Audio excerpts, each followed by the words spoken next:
And now, Anurag, you represent the private sector with the Adani Group. It is present in ports, in infrastructures, but also in energy. So what is your perspective? Well, thank you, Your Excellency. Pleasure to be with all of you today. Let me start by introducing the Adani Group. Many of you may know we are India's largest infrastructure and logistics conglomerate. We have approximately 30 plus companies, 10 of which are publicly listed. In infrastructure alone, I will tell you, in India, we have about 18 gigawatts of thermal energy that we generate. We have approximately 12 gigawatts of renewable energy that we generate, and increasing up to 30 gigawatts by 2030. One of our great partners, Total, was just on the stage. We have 7 airports, including Mumbai Airport, which many of you have been to. We are building the 8th airport in Mumbai as well. It'll be the 2nd international airport there. We have 14 ports around India. We're developing one in Sri Lanka, and we also own the Haifa port. And we have 3 berths there, and we're expanding to 3 more berths in the coming 6 months. We have over 1 million gas customers, again in partnership with Total. We have 1,000 compressed natural gas stations. We have 23,000 circuit kilometers of transmission lines around India. We are the largest solar panel manufacturer out of India. We will be, within 2 years, we'll be vertically integrated, soup to nuts, top to bottom. We will be exporting about 10 gigawatts within about 5 years. We have 5,000 kilometers of roads. All of this is to say, when you have a global initiative starting in India, going through Haifa and beyond, we're well positioned and very excited at the opportunity to participate and hopefully in some ways lead in this initiative. Later I'll talk a little bit more about India, but I thought for this group, maybe we'd get on the same page on how we as an infrastructure, logistics, and energy company look at the investment. Really, where are the practicalities of why this makes sense? So first and foremost, as many of you know, infrastructure investment is a long-term investment. You don't do it quickly, and you don't do it for short term. You invest a lot of money in CapEx, and then you recover the CapEx, and then you make money over the decades beyond that. So that's how we initially look at a project. We look at cost effectiveness. That doesn't mean building cheaply. It means building in a cost-wise manner, such that we build without delays and disruptions. Delays and disruptions are very costly to us.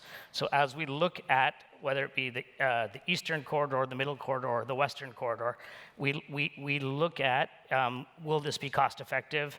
And also, is there demand? So in many cases, energy is the best investment because there's a demand all the time, everywhere for energy.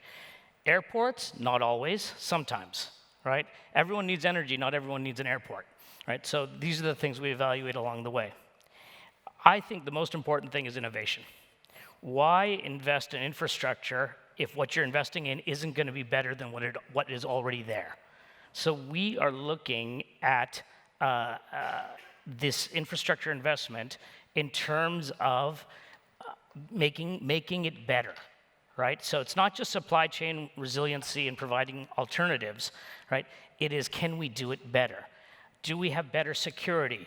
Do we have cybersecurity? In India, for example, given all the investments I just told you about, one successful cyber attack would shut down a third of India in a minute.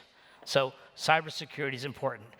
Digitization is important, right? That definitely affects operating costs, right?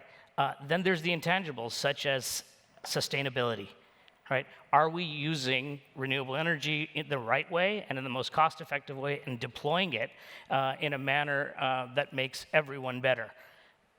The other thing is skills development.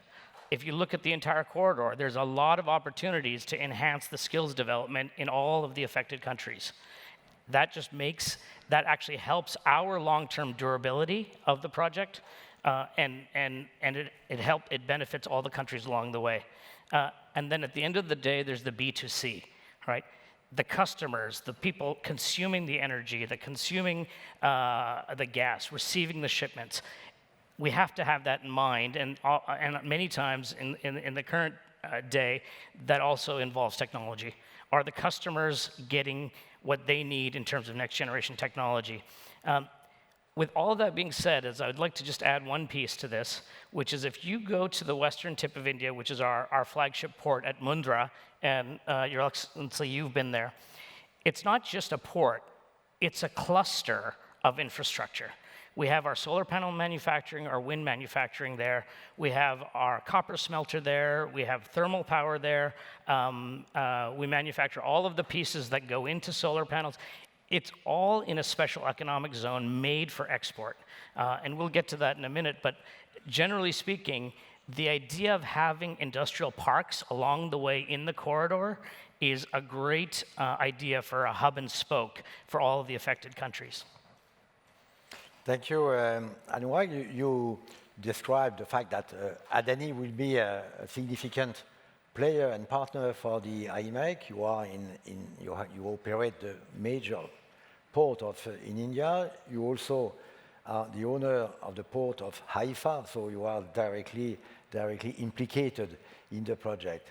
But you're also an Indian group, and could you tell us what is the perspective for your country with IMEC? Yeah, so India will really benefit from this. So Mr. Adani, our founder and chairman, when he looked to create this conglomerate, one company at a time, his idea was, how can I help the 1 billion plus people of India and think about the future of India? And that's a modernization of infrastructure and energy is where that thought process began. Fast forward many years, that's what we've been able to do in India. So the next step is India outwards. How can we promote trade and the mechanics of trade and energy and supply chain resiliency starting in India and going outwards?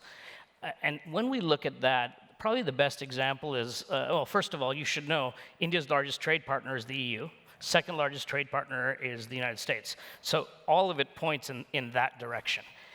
Having said that, I think energy is the best example. So we have one of the largest renewable parks in the world. It's about 300 square kilometers of all solar and wind. And right next to it, we have 300 more square kilometers for another renewable energy park for solar and wind. So the first one feeds India. The second one will feed our green hydrogen plans. So 100 kilometers and we'll lay the transmission lines all the way to the port, and we'll have our electrolyzers at the port, and you've been to the port, and that's where we will convert the green hydrogen into ammonia and then ship out towards IMEC. And first of all, our green hydrogen is the most cost-effective in the world. We have the skills in India for the conversion to ammonia. And one of the hopeful benefits that we can provide to the region and along IMEC is distribution of green hydrogen. Thank you very much.